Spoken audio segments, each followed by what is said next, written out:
There was suffering on October the 7th. There was suffering for decades before October the 7th. And in the past 12 months since October the 7th, some of the suffering and the atrocities have been almost beyond belief. We continue our special coverage from occupied East Jerusalem. I'm Imran Garda. Thank you very much for joining us. Over the next hour, we will get three unique perspectives from the region, from people deeply embedded in this reality and in this story, and try to figure out how we got here and how we can move forward. The situation is a deeply depressing one, and over the next 55 minutes or so, we'll be talking about some of the worst examples of man's inhumanity to man that we've seen, and the context within which that has occurred. Allow me to introduce our panel. To my far left, Orly Noy. Some in Israel would say maybe to the political far left as well, an Israeli activist. Thank you very much for joining us. Sami Abou Shehadeh, leader of the Balad party, former member of the Knesset. We had an interview before we were ambushed. We can talk a bit about that later on. And to my right, Jalal Abukhater. No offense to the other two guests, but a younger voice, especially from here on the ground. You've written very compellingly and you've used social media really well over the past year, so it's important to get your perspective as well. Just some ground rules. Feel free to interact with each other, jump in, interrupt me if you like. I won't take offense. I want to start with you, Orly, because as an Israeli citizen, tell me what October the 7th means to you and what came after October the 7th.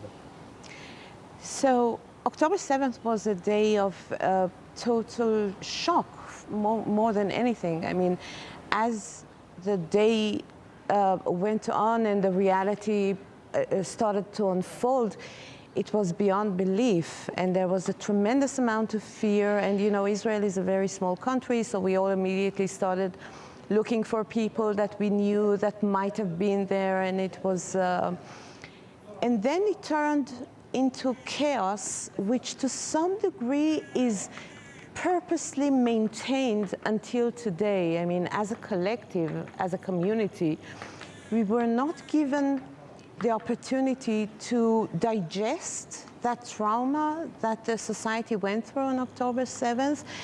And in some manipulative way, we are kept, you know, the Israeli media is titling their broadcasting today as the day that never ended. Yeah. But it was deliberately, it deliberately didn't come to an end because there was an interest to keep an entire society in a state of fear, in a state of trauma, in a state of shock, in order to justify the apocalypse that Israel brought about Gaza since then until today. And this was actually, if the first sensation on October 7th was fear, the second that immediately followed was the fear of what Israel is going to do in Gaza. But I think that even in my darkest imagination, I couldn't have anticipated anything like that. So what it has unleashed has surprised you, even though you probably expected a very harsh reaction. I mean, I never had much expectations when it comes to, you know, human rights and respecting the international law and just basic human rights when it comes to the state of Israel. But I never thought that it would actually prefer the killing, the massive mass killing of Palestinians over the lives of its own citizens. That was something that was truly shocking, even for me. And by that you mean not putting the hostages front and center? Yeah, that was, I mean, nobody could have imagined a year ago that after a year, still more than 100 people, Israelis, would be hostage in Gaza, because this is the immediate thing that you do. You really, I mean, that was so much taken for granted at the beginning that when they said that this military operation is about releasing the hostages, the people believed it. But very quickly it was obvious that it's not, that it's actually killing the hostages rather than bringing about their release, and still the government continued and the public continued supporting this aimless, senseless massacre which turned into a full genocide. And the hostages are still there, and the people are still grieving. Aimless, senseless. So, Sami Abou Shehadeh, why does it continue? First of all, I would like to say just a thing before that, Imran, if you allow me. Sure. History did not start on the 7th of October, nor did it end on the 7th of October. And I think that it's not a mistake that the Israeli government, till today, is keeping us in the 7th of October of 2023. Because this is what serves and gives them excuses to continue this unhuman behavior since the 7th of October. Like what said Antonio Guterres, that were reasons that what happened in the 7th of October happened. And we should deal in order to go for a better future for everyone. The Israeli government, as soon as he said that, they said that he's a Hamas apologist. They are still asking for his resignation because he's trying to be neutral and to say human sentences. That's unbelievable. But this time it's different. Israel has done a lot of crimes since the Nakba of 1948, but this time it is different than all the other times, also on the attacks that happened on Gaza in 2008, 2014, 2020. This time, unfortunately, all the times before, we had some rational voices in the Israeli society. We had some human voices, very small, but you could march with a few thousand Jewish Israelis against the war in Tel Aviv on the wars before. This time, not just you cannot demonstrate or say anything against the war. Israelis or Palestinians who are against the war are the only illegitimate voices in this society. Imagine a state and society where ministers who call for a genocide, ministers who call for dropping atom bombs, ministers who want more revenge, more killing, not just ministers, all of the society, all of those who wants more war, more blood, more revenge are considered legitimate, and the only illegitimate voices are those who are calling to stop the war. And it's a sick society, Imran. It sounds like an insanity. I mean, I wonder if you even saw the UN briefing with Francesca Albanese when she was asked by the German journalist, okay, well, you have these quotes from the defense minister and this minister and this minister and that minister, but do you have a written document calling for genocide? Even that, the bar is stratospheric. I think that this issue is what allowed the genocide, the double standards of the Western world, Imran. The way they deal differently between a Jewish Israeli victim and any other Arab or Palestinian victim, this is what allowed this genocide to continue for a year. This horrific scene is continuing for a whole year, and we are expecting it also to continue, Imran. Why is it able to continue? Because the Western world, who is supporting Israel in this genocide, not the whole, the United States of America and part of the European states, to be accurate, deal totally differently between a Palestinian victim, an Arab victim in Lebanon or Yemen or Iraq, and a Jewish Israeli victim. Okay, and I want to come back to that a little bit later on to kind of look at the geopolitical fault lines and who might be a voice for just even-handedness and who might not be. So we'll get to that in a bit. I want to bring Jalal Abukhater in. Just a point to note that we had another young Palestinian voice that was due to be on this panel, Badur Hassan. She was stuck in Ramallah because the Israelis closed the Qalandia checkpoint early this morning. So it just gives you an example about the restrictions and the inability to travel. I know that you found it hard to get here, Jalal. What's interesting is that October the 7th happens, this becomes a global story. People view it in many ways in this sort of apocalyptic, in this apocalyptic light. They see it along religious lines. They look, look behind us. There's 35 acres for many people, this is the center of their world. They're prepared to die and kill for it, which sometimes distracts from the reality on the ground of day-to-day life, of occupation, dehumanization. Talk to me a little bit about that, especially how that might have even gotten worse since October the 7th, Jalal. In a very brief way, we used to, with a running group called Right to Movement, for example, we'd organize activities in Jerusalem, Ramallah, Haifa, Bethlehem, all over Palestine. And over the past couple of years, we've been cancelling more and more hikes in the West Bank because particularly like our members in Haifa cannot join us. The roads would be not safe.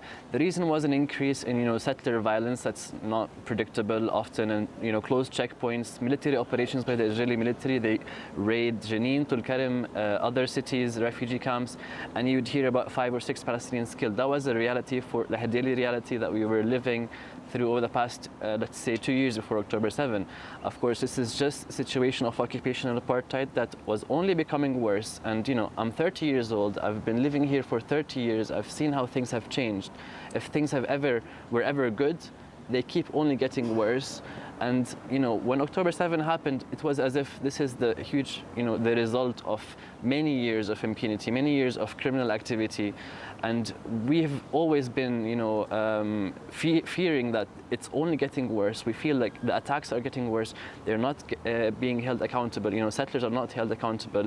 We live in a wild west. That's the occupied West Bank. Technically, a settler can commit any crime, even killing a Palestinian, without facing proper prosecution by the Israeli authorities, which are the sole legal authorities who can act and take action, in this case in the West Bank. So we've been seeing this happening, and it's just becoming worse. And October 7 onwards, what was the reality in the making just became, they're ready to implement the plan of this is how we want the West Bank to become. Fragmented cities, towns, every city and town and village is separated by the other by a checkpoint or a yellow gate. And nowadays, people cannot move at all throughout the West Bank. Does it feel like a war zone? Gaza is deemed the active war zone right now. It's the besieged territory. The bombs are raining down on it. Do people sometimes underestimate what the West Bank is like right now? The people might not realize that the West Bank is going into a destination where that's what Gaza was like before, for example, Israeli disengagement and under siege. Gaza was under siege as a whole unit from 2007 onwards. Before that, there was an Israeli occupation that would, block people from Khan Yunis to go back home to Gaza for days on end, just because a checkpoint is closed. Settlers, of course, can enter and leave whenever they want. A reality, it was very oppressive for people who lived under occupation in Gaza, direct occupation, and it became more oppressive when it was just total siege on Gaza, going in and out. What you see in the West Bank is so many little Gazas being, created. Cities and towns, very bad living conditions inside very crowded spaces. The West Bank is large, rolling hills, beautiful areas, but people are not even able to hike or walk to their lands or pick up their olive from their olive trees. They're not able to expand and properly live in dignity in an area that's supposed to be Palestinian. It's very small. It's like a refugee camp. Every city is like a refugee camp. The best city of Ramallah is also the most crowded, and you can see the crowdedness and the squalor that is becoming of it because of the reality of the occupation. I want to ask you, Orly, especially in your capacity at Beit Salem and in other human rights activism, you have Israelis who document a lot of the attacks, settler attacks, heavy-handedness by the Israeli army and so on. How is that being received now? It seems to me, as an outsider, there was a little bit more enthusiasm in the past to learn that crimes might be committed by the Israelis. How is that being received now as Beit Salem and others document human rights abuses? So the very basic idea of establishing organizations such as Beit Salem, such as Breaking the Silence, was that, you know, if we only brought to the knowledge of the Israeli public the crimes that Israel is committing against Palestinians, then they will surely do something about it. They would be outraged, they would protest, they would put an end to it. As a society doesn't want to see itself as a criminal state. Well, we were very much mistaken. I mean, even before October 7th, I mean, the attention and the tolerance to the discourse and the information that us in B'Tselem and also other organizations brought was more and more limited. And honestly, we tried everything we could to speak to the Israeli public, but it wasn't very much fruitful, and we started facing more and more the international community and the international civil societies, because those figures actually meant something. After October 7th, we were completely silenced. I mean, any attempt to talk even about the context of the attack, not justifying it, of course, in any way, but to put it in a certain historic political context, that it has a meaning, it means something, and in order to, you know, proceed to a different future, we need to first understand our own reality, not just the reality of the Palestinians. It was completely silenced as justifying terrorist attacks, and so we at B'Tselem published a few weeks ago a very thorough report, very, very disturbing, and that's really putting it very mildly, about the conditions of Palestinian prisoners. Right. Since October 7th in the Israeli, and we called it torture camps. I mean, it amounts into the detention facilities becoming actual torture camps, and in the Israeli society, it got barely any attention. Is it because the reaction is, how dare you talk about Palestinian prisoners when we have hostages, or is it because, well, maybe they deserve it? I think that it's both, and it's mainly, I think, the result of decades of dehumanization of the Palestinians. In the Israeli mind, it's sort of almost a force of nature that Palestinians are being killed, that Palestinians are being tortured, that Palestinians are prevented their rights to movement, to housing, to their land, to their dignity. It's sort of, that's the nature of things, and it's decades of dehumanization, systematic dehumanization, that in such a dramatic moment completely enables the Israelis to understand the ramifications and the meaning of what Israel is doing right now in Gaza, and also in the West Bank, which, I mean, one more common thing, by the way, between Gaza and West Bank is how Israel treats people as portable. You know, you can move them around from one area, and the ongoing and systematic ethnic cleansing. In Gaza, we published it at 972, the plans to move very big portion of the Gaza population to Egypt. And in the West Bank, you see it. I mean, since the beginning of the war, more than 20 Palestinian communities in the West Bank just fled because of the terror by the settlers and the army. And this is a well-planned, systematic ethnic cleansing that is going on. Palestinians have deep memories when you're told, oh, temporarily you need to leave your home. Usually you're never allowed back to your home. Sami, did you feel like you were a man from out of space sometimes in the Knesset, given the current context? Most of the time, because, you know, in Israel, talking about justice and equality for all is considered weird and strange. You know, and it's considered. What are these crazy ideas you're bringing to us? Illegitimate discourse. You know, what do you mean equality? What, are you crazy? Do you really want to be equal with the lords of the or with the chosen people. How dare you? How dare you? There's a quote, how dare to you have... those accustomed to privilege, equality feels a lot like discrimination. Exactly, you know. It's unbelievable, and it was weird most of the time. And sometimes they were really asking me, when we were in the cafeteria and not in front of the cameras, if I really do mean what I say.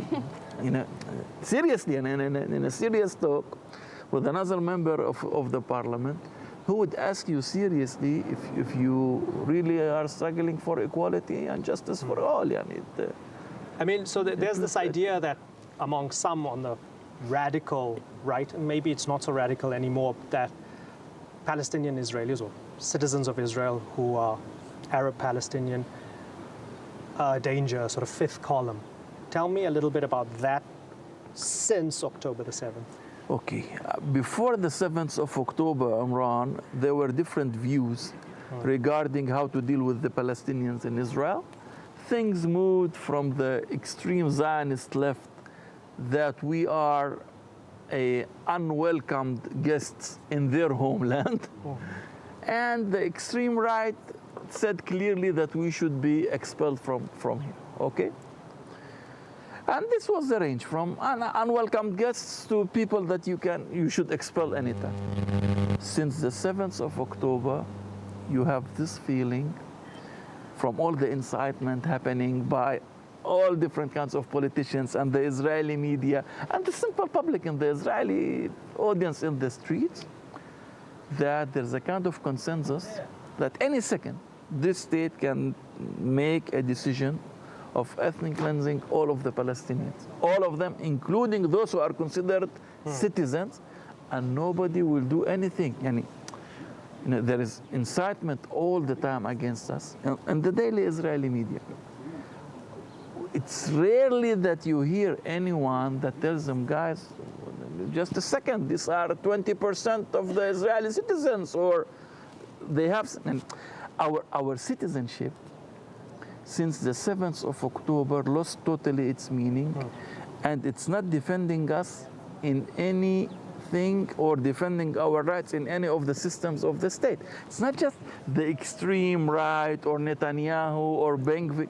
It is the whole state, and it's all of the organizations, and the police system, the court system, the mainstream Israeli media, the people on the streets. And as you saw when we first did the first item less than a year ago, I am attacked on the streets for doing nothing. We were conducting an interview, and an local Israeli from Jaffa sat down, started accusing me of things, calling us Hamas supporters and so on and so forth, and screaming out to people. And it looks totally normal. It became dangerous to do an interview. Yeah. And this is maybe one of the most frustrating things. You have all this inhuman crimes happening every day, and it brings a lot of pain, and nobody is seeing all this pain from the Israeli side. And then you are also not allowed to shout against it. All right. You must see your people being genocide, and you are not allowed to say it hurts or stop it, or it's totally crazy. You're not allowed to like a post on Facebook. That people are getting in jail for that. Yeah. Because you write a human sentence on your social media. Students in the universities, Arab Palestinian students in the universities, wrote human sentences like there are children in Gaza, women, stop the war, things like this. They stop their studies. Now their Jewish colleagues are doing the genocide, and they are writing and putting on their social media horrific things. So let me ask Jalal then. Jalal, you're 30 years old. How does this young generation find any hope when they don't have much trust in the politicians and the political processes, where I don't think I've ever met in the past few years a young Palestinian who believes that Palestinians can go into a room and strike a deal like Camp David or whatever it is and fix things. They don't have trust in that. They don't even have trust that a two-state solution will work. They dislike their politicians. and they see all the suffering in Gaza and the West Bank and elsewhere, and they feel helpless. They're not even allowed to speak out against it. So how do they find hope amidst any and all of this? It's very important to stress that hope is really important, and hope is the main hope is the main driving force for someone like me and many in my generation.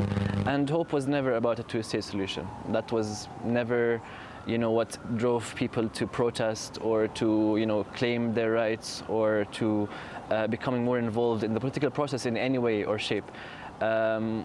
The actors who once, drafted the two-state solution or discussed it, or, it's a different generation, and there's a lot of, mistaken belief in that there's been mistakes that took place, and that the Palestinians were not really ready for, or were deceived, or were not really capable of, both parties were not capable of implementing such plans. Myself, I've lived in this city for my entire life, and I saw that my Palestine is not just a couple of Bantustans in the West Bank and in Gaza and disconnected from each other. And my life is always by the sea and in Jerusalem and the rolling hills of the West Bank, and that's my place. The reason we are still hopeful is that we see things for how they are. We believe that we see things for how they are. Israeli society did not just switch. It wasn't a turn of a button on October 7 that they became genocidal. I saw someone write yesterday that within 20 years, Israel turned from a criminal state to genocidal, which obviously has merit because we used to see that there was more discussion, more discourse in the media. As Sami Abou Shehadeh was mentioning, more protests, often more protests. But I always saw it in 2012, 2014 on the war in Gaza, how Israeli society rallies behind the war on the Palestinians whenever it's taking place. And history tells us that there's always been this really violent response by Israel against anything Palestinian, from the first intifada, second intifada, different wars in Gaza, even before, a revenge for a simple act in the 50s or 60s could lead an Israeli military commander to just order a raid and killing of people in the West Bank village, for example, just to prove a point. Out of revenge. This strategy has not changed by Israel, and the only thing that's changed is that time is moving on, time is passing, but more people are aware to what Zionism means, what Zionism, which should be central to this whole discussion, that Zionism as an idea has obviously proven to have failed, and there needs to be just like there was denazification, there has to be a de-radicalization when it comes to Zionism, because this idea that a person who's living on a basis of ethnic privilege, ethnic supremacy, and the system is built to privilege that person and violate the rights of the other person for so long, that's not going to be sustainable at all.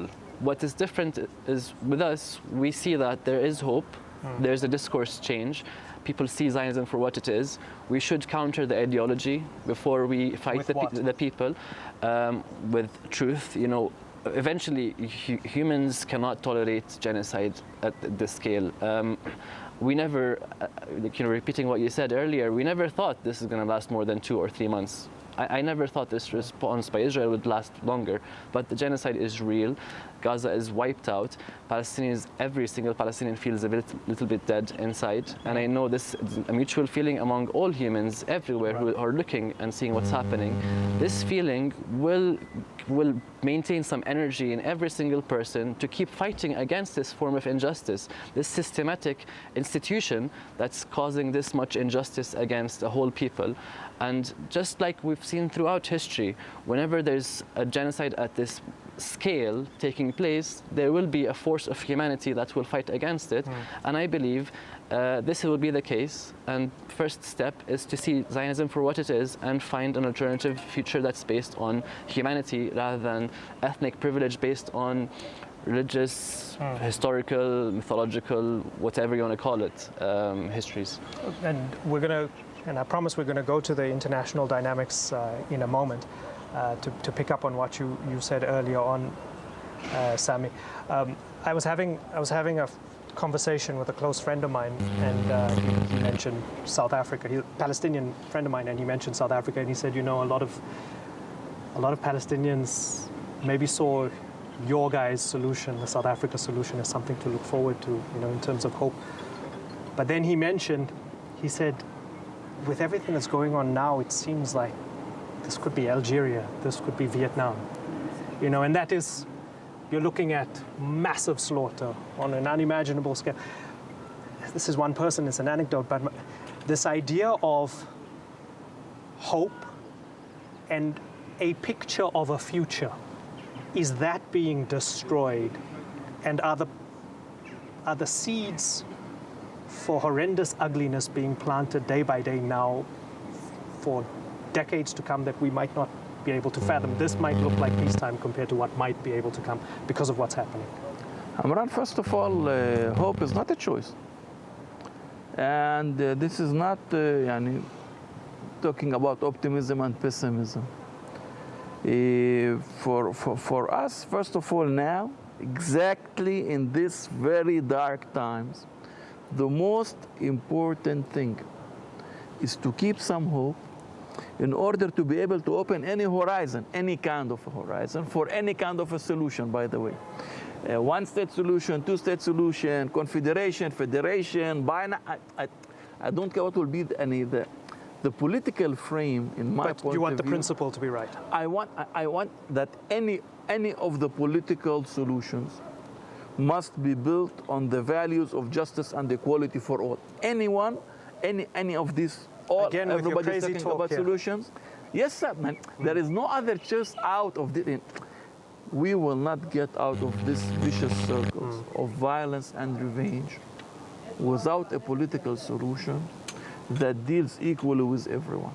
Right. Now, the political frame in a one-state solution, two-state solution, 30, this is less important. What is important is that any solution should guarantee the basic human rights, all human rights, for both groups, Israelis and Palestinians. I think, the war did not end. We cannot summarize and talk about any serious evaluation of what happened. But we know that after this war, it's going to end. Now, in a week, in a month, it's going to end. Both sides are going to internalize that there are millions of the other, and people are not going to disappear. This needs a solution. Okay? By the way, I'm going to come back to you, and Orly, I'm going to come to you. I just want to ask Jalal, the fact that, and any one of you can correct me if I'm wrong, the fact that the Israeli political establishment and the media considers Iran sending 100+ rockets over Tel Aviv as one and the same fight as their fight against Palestinians, Palestinian atrocities and terrorism. How does that make you feel, that you're all smudged and swirled together into the fight in the north with Hezbollah, the fight against Iran, and all of that, so that your cause becomes, again, a global apocalyptic one, whereas your living reality is something very different on the ground? Two things. First of all, Israel is, deceiving its people using this kind of rhetoric. This is deception. Second of all, it's part of dehumanization of the Palestinians, which is a core Zionist tenet, is that you take away their agency. You take away the agency of the Palestinian who says no to the occupation, no to apartheid, no to dispossession, and wants to perhaps go home, return. Taking away the agency is a huge factor that's important, saying, Palestinians are not acting because they care about freedom or they care about the well-being of their own families and their, community. They're just being paid money by Iran, and this is like replicating old propaganda that's used to dehumanize and demonize an entire people, associating them with a grand scheme, a grand conspiracy, and taking away the basis of the reason why people get up every day, struggle to live their life, go to school, go to work, and the struggle of living as a Palestinian is in itself an act of resistance. Every day Palestinians are resisting the occupation in their own methods, and taking away that is just an insult to the Palestinian, that Israel is doing it in a deliberate manner to deceive its people, saying they're not acting out of their own will, they're just being paid by some external actors, and this is dehumanizing in a sense. And Orly, as somebody who is of Persian descent, right? So as an Iranian Jew, citizen of Israel, the fact that all of this is seen as one fight, multiple fronts, one fight. Talk to me a little bit about that. Tell me why it's so important for Netanyahu's government to portray it in that way. Oh yeah, absolutely. And I think it very much relates to what Jalal was saying earlier about the Zionist project. And I think it is, I mean, because one of the main foundations of the Zionist project is the continuing sense of victimhood. Israelis need to feel victims and Israelis need to feel fear all the time so that that project would be able to build higher walls and be more aggressive. You know, Ehud Barak, the former prime minister, described Israel as a villa in the jungle. I think this is very much how the Zionist state really sees itself, as a white colonial villa in the jungle. And the jungle is a dangerous place. So if you make the people believe that they are really, and they provoke, you can see how they provoke those. Barak today. Oh yeah, like he's the of course. It, right? He's the hope of the liberal camp, and but I'm not just from Iranian descent. I grew up in Iran and I immigrated to Israel at the age of 9. And you should understand the meaning of what Zionism means. When I arrived for the first time, set foot on the land here, I already had more privileges and more rights than Sami and Jalal, whose families have been living here for centuries, for generations. This is the meaning. That is the meaning of supremacy. And speaking about hope, I have the luxury of not having hope, and I don't act from hope, but from a moral, obligation. But if there is some hope, is that Jewish Israelis will finally understand that this is not sustainable. It's just not sustainable. And the state in which Israel itself is in right now, with shattered society, shattered politics, shattered economy, broken people, might finally indicate that we cannot continue to see ourselves as a villa in the jungle and allowing ourselves to do whatever we want to those outside the walls. Right. Well, thanks for sharing that. We have about 8 minutes left of discussion, so time has flown by. If anybody wants to add to what Orly said. I would like to say something regarding what Orly has said. I think one of the most important conclusions that Israelis will come to after the war is that there is limits to power. Israel is a powerful state. Israel is a really big, ugly monster, which is very powerful. And they can destroy a lot and kill a lot. Military in the world. And they can do much more destruction. But at the end, this will not bring them what they wanted politically. After a year of destruction, and we are expecting more, okay? This means that there are limits to power. This is what the Americans at the beginning of the war wanted to explain to the Israelis, and the Israelis refused to understand from the American experience in Iraq and Afghanistan. Also, the Americans have this huge monster of destruction. But they were not able to do everything they wanted in Iraq and Afghanistan only by power. At the end, you will have to get on to sit on the table and to find a political solution. Now, in this issue of regarding the future, we must go back to the basics. We have to deal with the horrific origins of Zionism as a settler colonial project, which is continuing to deal with itself as such, okay? And we will have to deal with all the components of the Palestinian issue, not just the West Bank and Gaza. Gaza is the most important thing, I know. But we should have a solution for all Palestinians all over, not just to think partially about solving one part of the... In the refugee camps, in the diaspora. All Palestinians all over. We must find we must think about a political solution which can open a horizon for both sides all over. So also just beyond Hamas and the PA or anything like that, something they might be one player out of group of players. I want to ask Jalal, because internationally, Sami had mentioned the international hypocrisy. The US is expected to support Israel, especially at the Security Council. Things seem to be changing. South Africa at the ICJ, others joining in the lawsuit, international judges, justices looking at plausible genocide. It's a big thing. The student movement in the West, especially on campuses, young people saying, stop the war, this needs to end, and the fundamentals need to be sorted out. And even if there were atrocities on October the 7th, of course, okay, that's terrible, but they didn't happen in a vacuum. And there were innocent victims there, but there were innocent victims before and after. Internationally, does it feel like more people are getting it, and that might translate to political change and pressure internationally so that there could be a political solution?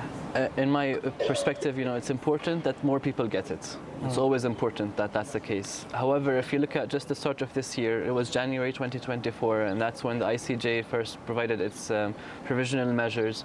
And since then, not only one provisional measures, a set of provisional measures that have come out from the ICJ and the UN Security Council resolution ordering Israel ceasefire during Ramadan.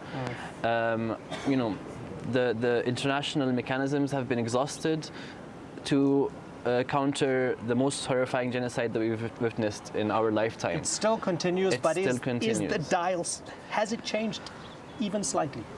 I think people are understanding the dynamics of power are still at play here in a big way, and unless the supporters of Israel, the United States namely, stops to grant impunity, total impunity to Israel, nothing will change. This system is maintaining certain order for power, and those with power are not willing to, destabilize this system of power. Final comments on this, on the international dynamics, Orly, and then Sami. Orly? Yeah, I want to actually refer to the public, to the international public rather than the state. And there we do see a very moving and very hopeful change within the public opinion. And I want to say one sentence about the very vicious tool through which Israel is labeling the pro-Palestinian protests across the globe as pro-Hamas, but also as anti-Semitic. And I want to say, as a Jewish person, this is horrifying, because the anti-Semite idea is to exclude Jews from the norms of humanity, to say that the norms of humanity do not apply to Jews. This is what Israel is doing. It's exactly, Israel is saying that the norms of humanity do not apply to us as a Jewish collective. I cannot think of a more anti-Semite thing than that. Very powerfully put. Sami, there's 2 minutes to off air. I'm sorry to do this to you. I want to thank all of these great young people marching for Palestine all over the world, because they are one of the main sources for us for hope. We are seeing what's happening. Also, what's happening in the ICJ is very important. Also, what's happening by different states like Spain or Ireland or other states. This is all very important, very promising, giving us but mainly this millions of young people marching for justice and peace for Palestine all over the world. It's giving us a lot of hope, and we need to ask them to continue their march for peace, justice, and equality for all in this part of the world. Unfortunately, we are not seeing that this war is ending. Sami Abou Shehadeh, Orly Noy, and Jalal Abukhater, I'm deeply grateful that you took the time to join us live here on TRT World. Thank you so much. Thank you. Time has run out. It means we've had a really important conversation, and if it flew, it means that there was great value in it. So I thank you again. Stay with us here on TRT World. The news continues, and more special coverage from occupied East Jerusalem and beyond after this break.